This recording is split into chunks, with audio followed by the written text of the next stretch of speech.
Every year, you might hear an NBA fan say that March Madness is overrated.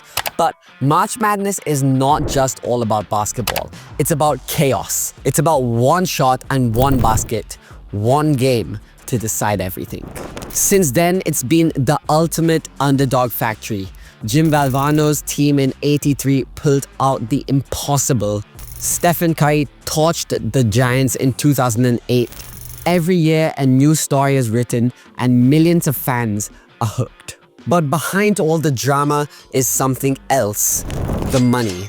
And with 67 games crammed into 1 month, just how much cash does this billion-dollar spectacle generate? And why does March Madness constantly pull in more hype than the NBA itself? Welcome to Essentially Sports, and today we're going to be going through the history, the finances, and the magic that makes March Madness the spectacle that it is and that we come back to year after year. Subscribe to Essentially Sports and let the madness begin.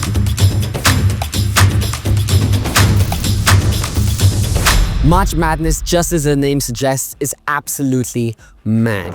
There's nothing like the NCAA's version of a one knockout and you're out game for multiple weeks and rakes in more than $1 billion in revenue a year.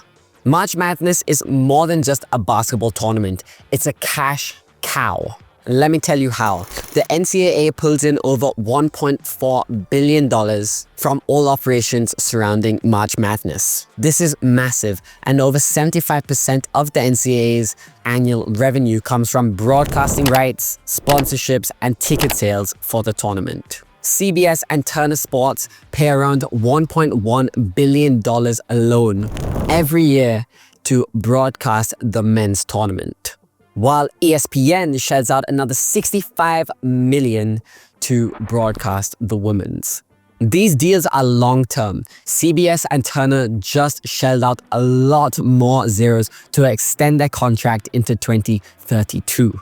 But who's getting a slice of the pie? The NCAA doesn't just hand out money like that. It puts it into something called the basketball fund. And it's divided up into units. Each game played in the tournament earns a unit for the conference. And that unit is worth about $2 million. With 132 units available, the total prize pool is $264 million. But that money doesn't go straight to the players. It's spread off between schools and conferences. Well, how much does each team get paid? It depends on the tournament and how far they go. But here's the catch. It gets paid out over 6 years. That means teams that have won in 2019 are essentially still getting paid in 2025. So do players benefit? Well, not exactly. But starting from the year 2025 to 2026, students will get a cut of the revenue share. Around 22% will go to players. Now, this won't make them millionaires, but if their team makes the championship, this means they could get around $30,000 US. Now, not a bad sum for a few weeks of hard work. And here's something that still raises everybody's eyebrows: women's basketball. Women's March Madness is seeing an increased payout, but still a pay gap, with about $200 million less than what the men earn. This is slowly changing, but there's still a lot of work to do. So why does March Madness hold so much appeal? It's just college basketball, right? Don't worry, I'll give you the reality check. No one's turning into March Madness for a LeBron versus Durant duel. They're here for the chaos, the heartbreak, the buzzer beaters that send the entire arena into a frenzy. The NBA, that's a soap opera of superstars coasting an 82-game season, barely breaking a sweat until May. But college basketball, that's a war zone where winning is life or death. MHS Media conducted a poll where 62.9% of juniors said they preferred college basketball than the NBA. But why? Well, college basketball offers unmatched unpredictability. Still think the NBA is better? Let's break it down. A single elimination format. NBA players chase contracts, but college players play like their life depends on it. No load management, no pacing, just just a pure fight for the spot in the championships, a spot that they may never get again. And in March Madness, one shot is all you get, no do-overs. Every possession is war. Every touch of the ball could change the game. The underdogs. Every year we see smaller schools pulling off shocking upsets. Remember George Mason in 2006? They made a run to the Final Four as an 11 seed, knocking out powerhouses like Michigan State and North Carolina along the way. It's moments like these that the NBA just can't match. Number 3, the passion. College players wanted more. Players like Stephen Curry and LeBron already have developed names. They focus on things like sponsorships and endorsements. But college basketball players are just here to make a name, and they're willing to give it all for it. Neutral courts and rivalries. March Madness levels the playing field.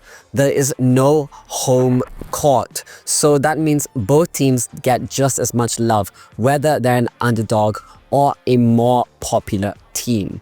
Plus, what's the biggest NBA rivalry right now? No one knows, because free agency has turned the NBA into a game of musical chairs. Number 5, March Madness is a bloodbath. NBA playoffs, long, predictable, and stretched out for months.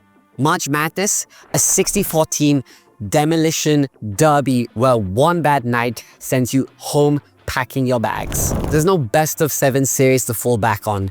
It's just win or go home. That's why UMBC dunking on number 1 Virginia in 2018 was insane. That's why NC State's 1983 miracle is still talked about. That's why our office brackets get obliterated every year and keep us coming back for more. Meanwhile, the NBA, nothing even happens in the first round. It's a snooze fest. We all know that the real contenders won't break a sweat until the conference finals. College basketball crowds are straight up unhinged. NBA rafters half empty till the playoffs. But college basketball is absolutely insane. You've got student sections packed to the brim with everyone screaming their lungs out like their tuition depends on it. Duke versus UNC? That's a riot with a basketball game in the middle of it. The iZone at Michigan State? Pure chaos. Some of these games have fans camping outside for days. You think Lakers fans are going to do that? They barely show up by half time. And the numbers back it up too. College teams win 68.1% of the time in home games, compared to just 55.3% in the NBA. That's because college arenas aren't just basketball courts. They're war zones. But don't get it twisted, the NBA has some advantages too. It's the world's best players. The absolute skill and finesse is unbeatable. You won't see players like Michael Jordan and LeBron coming out of college anymore. The legends like Kobe Bryant and Shaquille O'Neal are larger than life figures. However, March Madness isn't just about the players. It's about a group of teens who try and come together, face adversity, and give it their all, hoping that it'll change their lives. In the NBA, players can be traded or they're under a contract. But in college, this is their one and only chance. They may never get a chance like this again. They've got to prove themselves. The NBA may have the star power, but college has the drama, and that's what keeps people coming back year after year. But while men's college basketball is making waves, under the radar, women's basketball is making huge moves. Not just on the court, but also in the business side of the game. March Madness isn't just a men's game now, it's a women's game too. Last year, the Women's National Championship pulled 18.7 million viewers in. That's more than the men's final. That's not a coincidence. Caitlin Clark's deep threes, Angel Reese's dominance, and rising stars like Juju Watkins and Tania Latson are turning the women's tournament into must-watch TV. It's not just about the game, it's about the business. NCAA stars are thriving in the NIL era, making money that rivals professional contracts. Angel Reese openly says that playing at LSU is more lucrative than playing in WNBA. And she's not the only one stacking major endorsement deals. These girls are becoming household names, stacking major endorsement deals. March Madness has become a part of American culture like no other sporting event has. From offices to classrooms, everyone fills out the bracket. Even Warren Buffett got in on the action, offering $1 billion to whoever completes a perfect bracket back in 2014.